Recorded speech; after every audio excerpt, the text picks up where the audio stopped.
For me, I've realized that what makes me feel like I'm at home is being around my friends and family, having a lot of sunshine, and having access to a community of artists.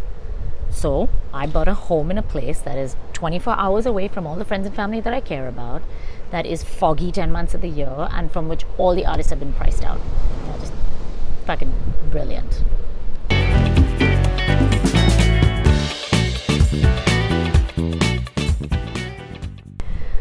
But I can't be too hard on myself because I was just following the formula, right? Isn't that what you're supposed to do in your 20s, 30s, and 40s? Follow the job, follow the lovers, go to the places that offer the best economic opportunity. What I failed to recognize was the delta between what I need and Forbes's checklist of how to pick a location. The concept of home has sort of shifted in the last century or so. My grandparents, who were refugees from Pakistan, in their day and age, home was where you planted your roots, where your community was, where you raised your children. In the American dream, home became associated with a physical house, white picket fences, a little bit of social status. If I told somebody from the 1950s that I wanted to move from San Francisco because it was too cold, they think I was fucking insane. I'm gonna die somewhere starving. Maybe.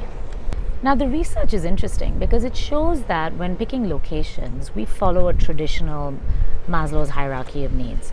Once we have our safety and security needs met, then the rest of the stuff starts beginning to matter. Friends, community, parks, culture. And the really interesting thing is the things that you think we should care about, like schools and jobs, actually don't feature at all when we describe what makes us happy about the places that we live in. That's interesting. While I was reading up about this topic, I came across a really interesting concept of heart strength cities versus head strength cities. And I think we can implicitly understand what that is. Head strength are very intellectual, ambitious, even wealthier places, whereas heart strength are more focused on community and might be less educated and less affluent. Now, I live in one of the most glamorized head strength cities in the world, San Francisco, and I'm the first to admit that I'm pretty starved for community and a sense of belonging. Am I making a worthwhile trade-off?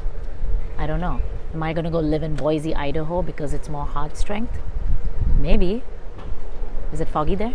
Taking it a step further then is a concept of a soul home. A lot of ancient traditions believe that human beings are actually tied to particular places on the planet.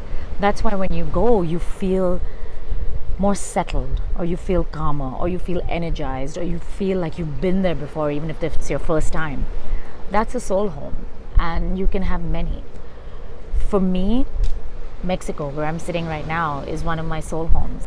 And the interesting thing about soul homes is that they don't meet any practical qualifications. I mean, for me, one of my soul homes is Bombay, the city that I grew up in.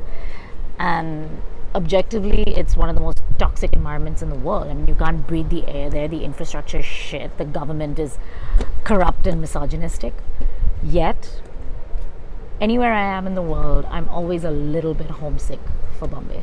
I guess my point is, location matters, but not in terms of financial investments. It matters because it's an investment in yourself. It's not an afterthought.